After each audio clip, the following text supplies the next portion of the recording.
Hello all and welcome back again to Recognition IAS General Studies classes।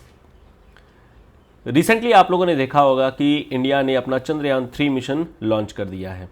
India के साथ ही साथ में Russia ने भी अपना लूना 25 मिशन लॉन्च किया है एंड सिमिलरली जापान ने भी अपना एक स्लिम मिशन लॉन्च किया है। स्लिम का मतलब है यहाँ पर smart lander for investigating moon.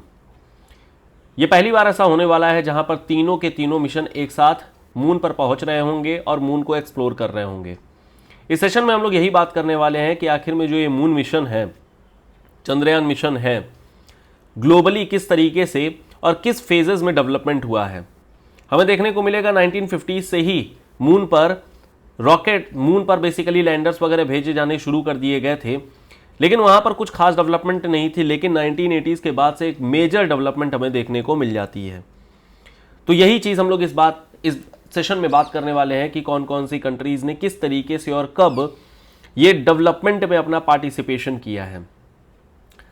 सबसे पहले यहाँ पर आप लोग देख रहे होंगे कि एक छोटा सा यहाँ पर एक ग्राफ दिया हुआ है। इसमें बताया गया है 1950s के दौरान में 14 मिशन भेजे गए थे, 1916 में 55 मिशन हुए थे और 1970s के दौरान में 21 मिशन थे और 1980s में यहाँ पर कोई भी मिशन नहीं है। एकदम एक गैप देखने को मिल रहा है और इस गैप के बाद से वापस से यहाँ पर एक मिशन देखने को मिल रहे हैं।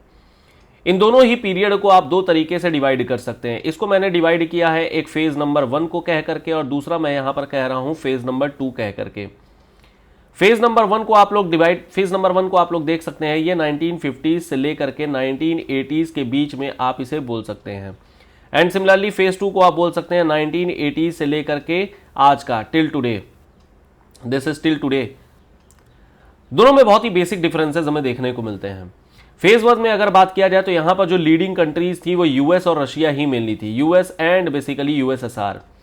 ऐसा हुआ ये था कि यूएसएसआर ने अपना मिशन लॉन्च किया था, पहली बार मिशन लॉन्च किया था, that was Sputnik mission launch किया और उसके बाद से यूएस और यूएसएसआर के बीच में कोल्ड वॉर जनरेट हो जाती है और दोनों ही कंट्री नई नई चीज़ों को एक्सप्लोर करने के नाम पर एक दूसरे के साथ में कंपीट करना शुरू कर देती हैं।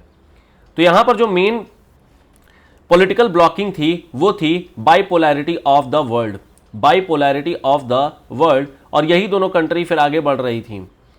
लेकिन दिक्कत यहां पर ये थी कि दे वर एक्सप्लोरिंग द मून, लेकिन इस एक्सप्लोरेशन के दौरान में ये काफी महंगा होता था। मतलब ये अपने आप में काफी कॉस्टली मून मिशन हुए करते थे। यहां पर कुछ खास टेक्नोलॉजी पर ध्यान नहीं दिया जाता था, टेक्नोलॉजी पर फोकस नहीं किया जाता था। बस यहां पर केवल और केवल अपने नंबर्स बढ़ाने पर लगे हुए थे कि मैंने इतने नंबर, इतने सैटेलाइट्स मैंने भेज दिए हैं या मैंने इसने मिशन कर लिए हैं। साथ ही साथ में यहां पर मैक्सिमम जो मिशन हुआ करते थे वो फेल्ड हो जाते थे। अगर यहां पर आप लोग देखें कौन कौन से मिशन थे तो first attempt to fly to moon Pioneer 1958 ये फेल हो गया था।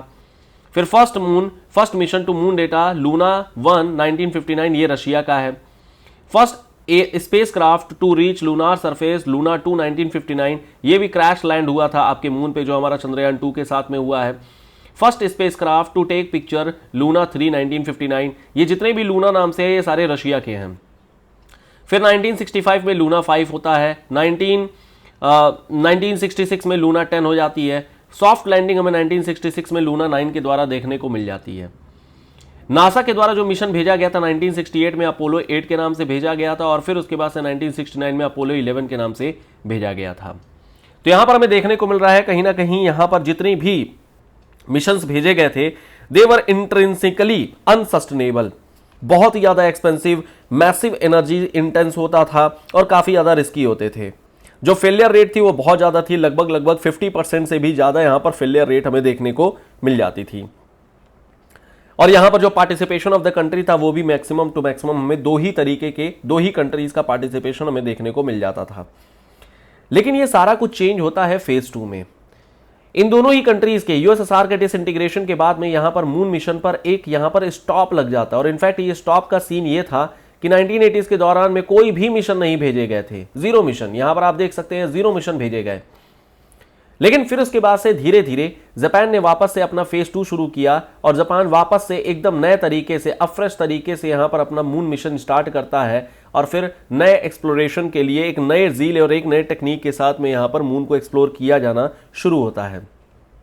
जापान के साथ साथ बाकी और भी कंट्रीज यहां पर पार्टिसिपेट करती हैं। इस बाकी के कंट्री में जैसे इंडिया हो गया, चाइना हो गया, साउथ कोरिया हो गया, जैसे साउथ कोरिया हो गया, इजराइल हो गया एंड सिमिलरली इसी तरीके से सऊदी अरेबिया हो गया। इन सारे कंट्रीज ने भी अपना पार्टिसिपेशन किया और इस पार्टिसिपेशन में किसी भी तरीके का competition with respect to power नहीं था। यहां पर कंपटीशन था टेक्नोलॉजी को लेकर के, यहां पर कंपटीशन था कि कितना चीप मिशन हम लोग बना सकते हैं, कितना सस्ता मिशन बना सकते हैं। यहां पर कंपटीशन था कितना एनर्जी सेविंग हम बना सकते हैं और कितना हम सस्टेनेबल तरीके से अपने इस मून मिशन को लेकर के आ सकते हैं। पहले के टाइम में जहां पर ज्यादा कुछ खास हमें मून के बारे में जानकारी नहीं थी, आज के टाइम में हमें काफी कुछ जानकारी है। हमें मून के इन्वायरमेंट के बारे में पता है, हमें मून के टोपोग्राफी के बारे में पता है और हमें कहीं ना कहीं मून की जो सरफेशियल प्रॉपर्टीज है उसके बारे में भी काफी हद तक हमें पता है। कहीं ना कहीं हम लोग आगे जा करके इसी तरीके से एक्सप्लोर करते रहेंगे तो मून पर भी हम लोग अपना एक स्पेसक्राफ्ट या फिर अपना एक स्पेस मिशन परमानेंटली सेटअप कर सकते हैं। तो ये हम लोगों ने डिस्कशन किया कि आखिर में आने वाले टाइम में किस तरीके के चेंजेस होंगे और इनफैक्ट पुराने टाइम पे यानी फेज 1 के दौरान में क्या डेवलपमेंट हुई थी और फेज 2 के दौरान में क्या डेवलपमेंट हुई थी। इसको अगर कंक्लूड किया जाए तो फेज 1 की जो डेवलपमेंट थी it was for the competition of power. यहां पर पावर का कंपटीशन चल रहा था कि कौन ऊपर है। लेकिन जो फेज 2 है यहां पर कंपटीशन हो रहा है टेक्नोलॉजी को लेकर के और एक सस्टेनेबिलिटी को लेकर के कि कौन ज्यादा टेक्नोलॉजिकली और सस्टेनेबली स्ट्रांग बनते जा रहा है। तो इस सेशन में बेसिकली हम लोगों ने देखा कि क्या डेवलपमेंट्स हैं। हालांकि यहां पर और भी चीजें कही गई हैं। जर्नी ऑफ चंद्रयान 3 के बारे में बताया गया है कि किस तरीके से मूवमेंट करेगी, क्या अपना ये पाथ डिराइव कर रही है। इंडिया का जो चंद्रयान 3 है इसकी विशेषता यह है कि यह धीरे धीरे एनर्जी सेविंग तरीके से पहुंच रही है। और वही अभी हम लोगों ने बात किया जैसे लूना 25 भी लॉन्च किया गया है तो ये इंडिया के लॉन्च के काफी बाद किया जा रहा है, लेकिन लगभग दोनों सेम टाइम पर ही पहुंच रहे हैं। उसका कारण यह है कि इंडिया अपने जो ऑर्बिट्स है मतलब इस तरीके से मूवमेंट करा करके और अपनी एनर्जी को बचा करके सेविंग कर तरीके से चंद्रयान 3 मिशन अपना भेज रहा है। वहीं दूसरी ओर जो लूना है, लूना ये अपना स्टेट मतलब लॉन्च मार रहा है। तो इससे क्या है, हालांकि ये ज्यादा एनर्जी सेविंग नहीं है बट ये जल्दी पहुंच जा रहा है। तो ये सारी बातें हम लोगों ने किया इस चंद्रयान मिशन के बारे में, किस तरीके से और कितना कंट्रीज ने पार्टिसिपेशन किया है, फेज 1 फेज 2 में क्या डिफरेंसेस हैं। ये क्वेश्चन भी आप लोग या इस कंटेंट को आप लोग यूज कर सकते हैं अपने आंसर राइटिंग के दौरान में कि आखिर में क्या चीजें हुई हैं। फिलहाल इस सेशन में इतना ही है, मिलेंगे नेक्स्ट वीडियो में। जो डाउट रहेगा टेलीग्राम चैनल की लिंक डिस्क्रिप्शन बॉक्स में दी गई है, वहां ज्वाइन करके अपने डाउट्स को पूछ सकते हैं। मिलेंगे नेक्स्ट वीडियो में। Till then good bye, thank you so much, bye bye.